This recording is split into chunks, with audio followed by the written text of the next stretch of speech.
with Big and Beautiful, Sex Machine was really the first one, though, that people kind of Right. forget or don't remember or whatever it is. But that one really, the James Brown. Yeah. Now, was that done with the same goal in mind? Like, oh, this will expand things, or was it just like, oh, we want to cover or redo James Brown? Actually, Buff came up with Sex Machine, and he was singing Sex Machine in the back of the bus, and our manager overheard him singing it, and he said, our manager was huge on Buff, just doing like little crazy zany stuff, and so he asked Buff, if I can get James Brown to approve it, would you do the song Sex Machine? So he said, yeah. So of course he didn't ask me, Mark. He just asked him, like, yeah. So he got James Brown and people to approve it, and we did the song Sex Machine. So once we got inside the studio and did it, we didn't sample it. Well, Buff sampled the get part, get, but well, he scratched it in rather. Other than that, everything was played live because we figured if we sample this, if we take his music, we got to pay him damn near 50%, maybe 60% of the publishing and the royalties. So our manager suggested that we just play it live. Right. And a lot of people didn't know that back then, that if you played the music live, you can give the artist that you're taking the song from no more than maybe 10, 15%. But these guys were sampling everything. So along, down the road, they were coming to collect. So they didn't come collect on Sex Machine because we played it live.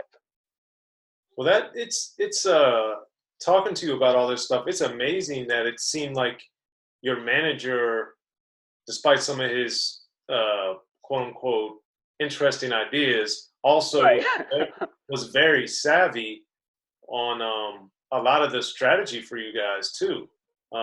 And no one's gonna obviously make the right decision every time, but it seemed Right. like he did. You guys were fortunate to have him in your corner. It seems like. Oh no, he was. I mean, listen. When it comes to management, it's like me and Mark always say, and we told Ed Lover and Dr. Dre from Yo MTV Raps.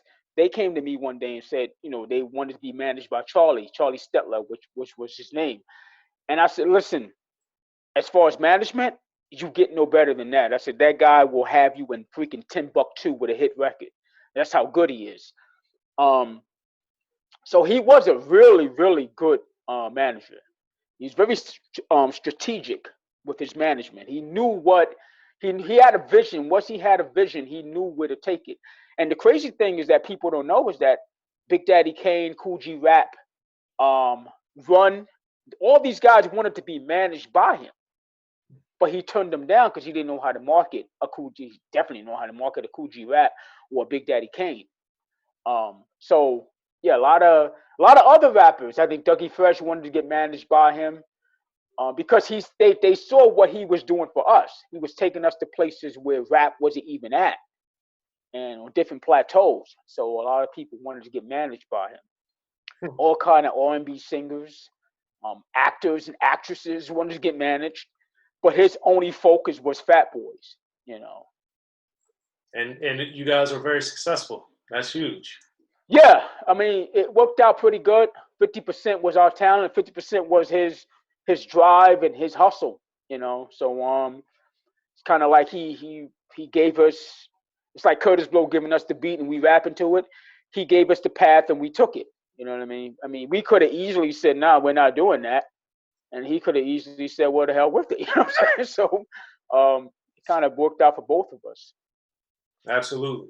All right. Now I know we talked for about more than an hour already. You Right.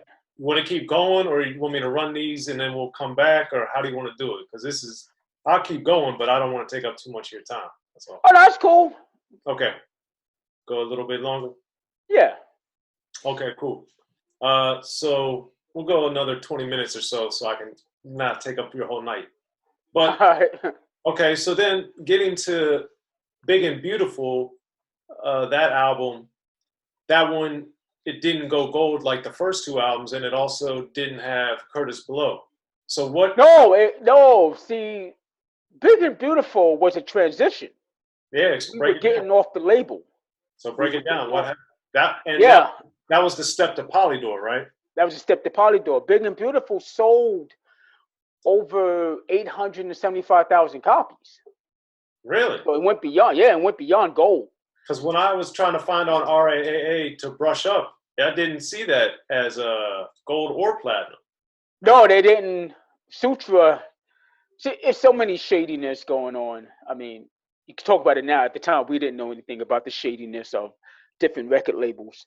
Um, our manager wanted complete control of the group. He didn't want us, me and Mark, especially Mark, we were going to Art Cass was the CEO of Sutra Records, and Morris Levy was the president of Sutra Records. So we were going above our manager and asking different kind of questions and about where's the money going, why is this happening. So they had no problem giving us what we wanted. They didn't go to our manager. So if I said, hey, I need $50,000 for such and such, okay, come in tomorrow, we'll write you a check. Our manager will find out about it, and he didn't like that. No, they got to come to me for that, and then I'll go to you. So they didn't like that we was overstepping our boundaries. Well, he didn't like we were overstepping our boundaries, going straight to the source. So he wanted off the label. He wanted Fat Boys to be on Polydor, distributed by Polydor, and be on 10 Pineapple Records. And we pretty much forfeited that album. We pretty much forfeited the Big and Beautiful album. In order for you guys to get off this label, we're taking control of that album. That album is ours. That's the only way you're getting off this label. So you got to figure it's an independent label. If you go gold on an independent label, the label is getting in excess of anywhere from 8.6 to maybe $10.5 million. So when Big and Beautiful sold, we probably gave up millions of dollars to get off the label, to get on Polydor, because our manager wanted 100% control of the group. And so we had to forfeit. That's why you don't see a lot of the sales on there, because they're not going to tell us the actual sales of what the album really sold. For all we know, the album could have went platinum plus, but we'll never know. You know what I mean? But don't they, being songwriters and stuff, and then moving in production as well, didn't you guys have to get accounted to that way, though? Yeah. I mean, we still get royalty checks from and publishing checks from the Big and Beautiful album. But you're talking about 15 years later, 10 years later, we started getting. We wasn't getting it automatically. Gotcha. You know what I'm saying? So from what I heard, from the inside source that I heard, that the album peaked at beyond 875,000 copies. Wow. Yeah, so we gave up a lot to get out that contract, and money out our own pockets to get out that contract. So our manager was pretty much taking the risk by doing that, because Sutra was putting a lot of money behind the Fat Boys. You know what I mean? And we didn't know anything about Polydor. But once we got to Polydor, we hit a home run. Fortunately, we hit a home run out of the park off the first album, which was crushing. But it was a strange thing. We were performing in Washington D.C. when our manager broke the news that we're leaving Sutra Records, and we knew something was in the air, something was happening, because he was getting into a lot of arguments with Art Cass, a lot of arguments with Morris Levy, so it's a lot of things going on. So we pretty much just left. We left the label. Wow. And we didn't say goodbye to nobody. Nobody said goodbye to us. You know what I'm saying? So it was just a weird thing. And like I said, once again, we were young. We were signing different kind of papers at 2, 3 in the morning. We didn't know what the hell we were signing.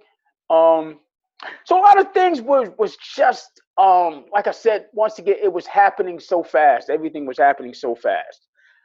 Our lawyers didn't give us too much insight of what was going on. They were pretty much in the dark about a lot of things. But we didn't know we forfeited the album until later on down the road. We're thinking like, why we're not getting paid from the Big and Beautiful album? So then we found out, no, you forfeited that album. You gave that album over to Sutra.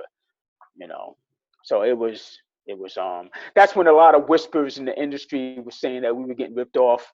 Like rappers were coming to me at clubs and shit and saying stuff like, yo, y'all getting ripped off and y'all getting beat out your money. All kinds of crazy stuff was going on.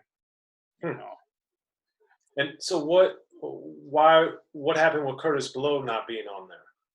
Curtis Blow was a move done by our manager. He came to me and Mark and he said, Curtis Blow is no longer going to produce songs for you because he's asking for too much money for the third album. Okay. Everything that I tell you in this interview, I would blame on our age because we, like I said, once again, we were naive to a whole lot of stuff. So we just took him for his word. So fast forward to the Disorderly set. I'm going to fast forward real quick. Okay. Go to the Disorderly set. Curtis Blow comes on the set.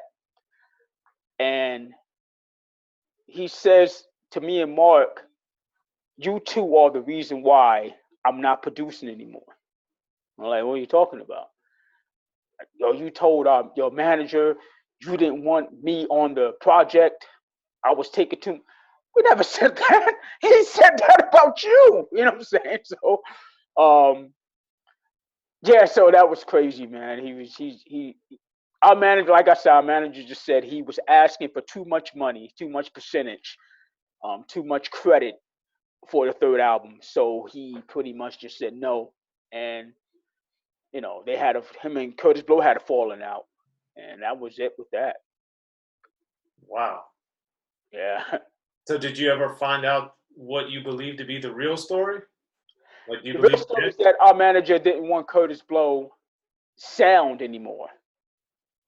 He didn't want that sound, that heavy bass line, that R&B sound anymore. He wanted a more of a popish sound.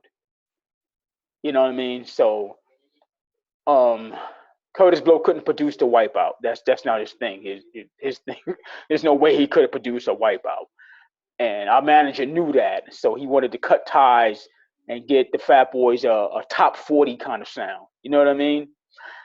See, back then, Russell Simmons, Leor Cohen, Charlie Stetler, our manager, they all wanted that MTV audience. That's what they strived for. That's what they pushed their artists for. You know what I mean? This is why Run DMC did a Walk This Way. This is why we did the Wipeout song. But once they got Beastie Boys, they didn't have to push for an MTV. The audience came to the Beastie Boys. right. Understand? So our manager, like I said, Russell Simmons and those guys, they wanted MTV. They wanted that. We already conquered the BET audience. Well, we want to go higher. We want that MTV audience. And that's what that whole thing was about. It wasn't about, for them, it wasn't about pure hip hop anymore. It wasn't about the Curtis Blow sound anymore. It was about, can you get us that top 40 sound? You know what I mean? And that's who they were searching for. What kind of producers can we get to get us that top 40 sound? So, and I explained that to Curtis Blow in 2012, I think it was. We were doing a show with him, and we were meeting up with Big Daddy Kane in North Carolina. We was going out there because he was living out there. We was out there doing a show, and he brought that up again. Curtis Blow brought that up again, and I told him the whole story about what happened. And he understood by then.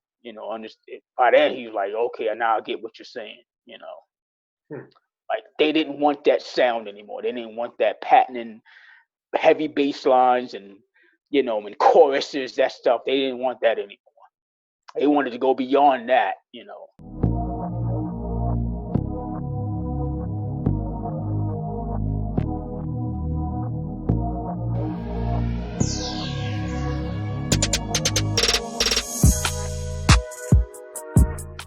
Be sure to check out the History of Gangster Rap by Soren Baker. He's official. History of Gangster Rap features exclusive interviews with Ice-T, Snoop Dogg, MC Ren, the D.O.C, and dozens of others. The History of Gangster Rap, a definitive look at how Los Angeles changed rap forever. In Los Angeles, the streets definitely set the tone of the hip-hop music. At 19, I got a $50,000 car. My whole angle always was, I'll be street, but I will always tell you the horrors that go along with this life. It would be penalties and casualties for just wearing the wrong color in somebody's neighborhood. And once gangster rap made it from the streets to the TV, the genre exploded.